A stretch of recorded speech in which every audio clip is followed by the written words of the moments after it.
शालीमार के इलाके में इस वक्त मौजूद हूँ। शौहर ने अपनी ही बीवी को पहले कत्ल किया और उसके बाद उसको आग लगा दी। हमें इनकी लड़ाई झगड़े का तो कोई पता नहीं, ना कोई लड़ाई झगड़ा था।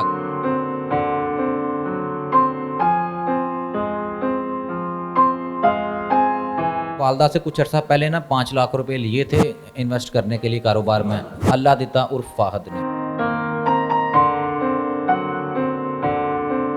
मेरी बहन यही कहती थी कि एक ही चीज़ है मेरे पास जो घर है, उसने जलाया इस वजह से है कि ये हादसाती वाकया बना दूँ। शालीमार के इलाके में इस वक्त मौजूद हूँ। शौहर ने अपनी ही बीवी को पहले कत्ल किया और उसके बाद उसको आग लगा दी, यानी कि उसकी लाश को आग लगा दी। ऐसा उसने क्यों किया, क्या वजह थी? मेरे साथ मकतूल की वालदा है, भाई है, इनसे मैं बात करूँगा। ये क्या मामला था सर?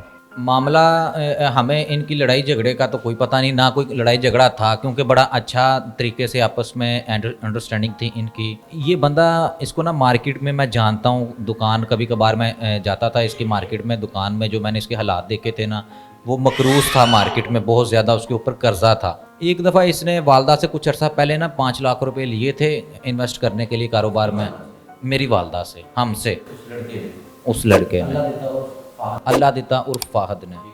वो भी हमें काफ़ी अरसा तक हमने मांगे लेकिन वापस ना किए। और हम ये चीज़ सोचते हैं कि उस बंदे ने ना, जो हम घर था ना मेरी सिस्टर के नाम था, जिस घर में वो रहती थी वो मेरी सिस्टर के नाम था। उस घर पे उसकी नज़र थी कि यही मेरे पास एक आखिरी आसरा है कि इसको सेल कर दूं, इस सेल करके इसकी जो अमाउंट है मैं कारोबार में इन्वेस्ट करूं और अपना कर्जा उतारूं। इसके अलावा उसके पास कोई हाल नहीं था। वो कभी कभार, अब जो है ना, एक आधा महीना में हम देख रहे थे, कभी कभार सिस्टर को वो फोर्स करता था इसे बेच दो, इसे बेच दो। मेरी बहन यही कहती थी कि एक ही चीज़ है मेरे पास जो घर है, ये भी बेच दें तो पीछे क्या रह गया, मैं अपना घर नहीं बेचना चाहती। और बिल्कुल मकरूज तुम हो, कारोबार है तुम्हारा, तो उसमें मैं अपना घर क्यों बेच दूं? और उसमें उन्होंने फोर्स करना, लेकिन ये मानती नहीं थी।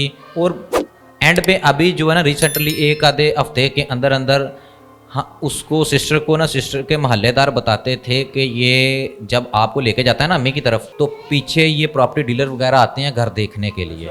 कभी ये चाबी दे देता है अपने भाई को, पीछे से दिखा देना, लेकिन उधर कोई भाई वगैरह नहीं रहता, गांव में होते हैं भाई उसके, वो स्पेशल घर के लिए आते थे देखने के लिए। यहाँ घर इधर हमारी तरफ सिस्टर को छोड़ के काम पे जाता था हमें बता के, लेकिन होता वो घर था, प्रॉपर्टी डीलर वगैरह को दिखाता था। कितने मरले का घर है? तकरीबन 2.5 मरले का तकरीबन। ठीक है, तो ये तो हो गया, फिर कत्ल क्यों किया? इसके पीछे वजह यही थी कि इसको हटा के मकान बेच दूँ मैं? सिस्टर मेरी मानती नहीं थी घर बेचने के लिए।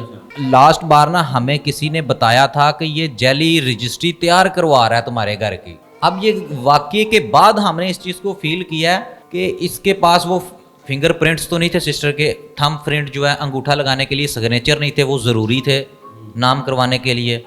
इसने सिस्टर को कहीं गला दबाया है या कोई चीज़ दी है, ये तो मेरा रब जानता है। पोस्टमार्टम की रिपोर्ट क्या गई?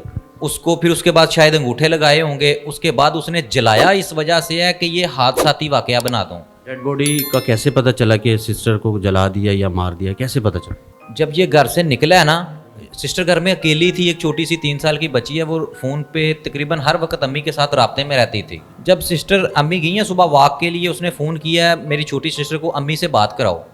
उसने कहा जी अम्मी वॉक के लिए गई हैं। जब अम्मी घर आई हैं, अम्मी ने बैक कॉल की, नंबर यहाँ लग नहीं रहा, शायद वो अटेंड नहीं कर रही थी। अम्मी ने ना फ़ोन किया उसके खामद को, क्या वजह है, नंबर नहीं लगा, फोन नहीं उठा रहा। तो उसने कहा जी मैं अभी बताता हूँ। थोड़ी देर बाद फ़ोन किया, वो तो सो रही है। ठीक है, सब ठीक है, वो सो रही है। 1 घंटे बाद उसने फ़ोन किया कि घर में आग लग गई है, मेमूना घर है। और जब हम मोहल्लेदार क्या बताते हैं कि ये घर को लॉक करके निकला है, बच्ची को साथ लेके गया है, बाइक पे बिठाया है, साथ लेके गया है, बाहर से लॉक लगाया। जब निकला है 5 मिनट के अंदर अंदर घर से धुआं निकलना शुरू हो गया। धुआं निकला है, मोहल्लेदारों ने इसको फ़ोन किया तुम्हारे घर में आग लग गई है। कहता है मैं आ रहा हूँ। थोड़ी देर बाद फिर उन्होंने फ़ोन किया कि मैं तो दूर हूँ, मुझे टाइम लग जाएगा आते हुए। तो मोहल्लेदारों ने खुद, इसने नहीं मोहल्लेदारों को बताया मेरी बीवी है अंदर।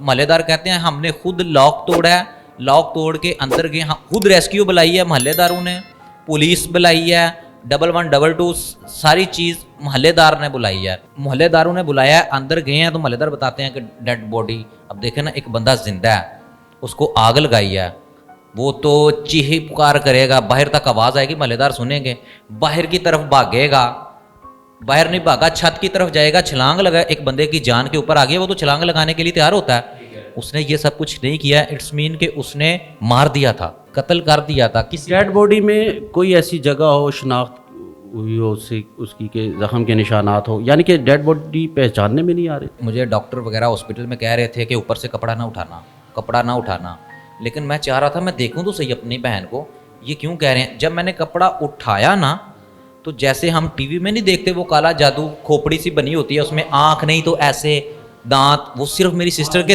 दांत थे, सिर्फ खोपड़ी फट गई थी, कोई चीज़ नहीं था, सिर्फ दांत थे। जब मैंने हल्की सी झलक देखी है ना, वो मेरे ज़हन में वो काला जादू वाली खोपड़ी नजर आई है, मैंने फौरी ऊपर कपड़ा दे दिया। मैंने कहा ठीक कह रहे थे डॉक्टर साहब, हिम्मत नहीं मेरे में रही थी कि मैं ये चीज़ देखूं।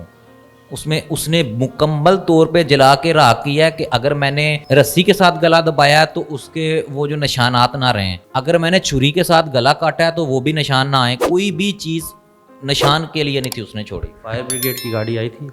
बिल्कुल।